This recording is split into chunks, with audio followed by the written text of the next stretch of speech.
د نوخار تاڼې ازاخیلپایانو په حدودو کې د امانګړ په سټاپ یو طالب علم قتل شوی دی.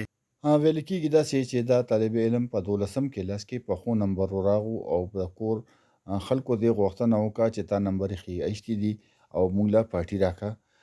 د کباب اغیستو په نیت باندې امانګړ سټاپ ته راغو او کباب یې واغېسته. کله چې واپس د تلو نو په لاره کې ورته داس نیچران مخې له راغه او د ودرولو موبایل د اغیستو کوشش ترې وکړی شو.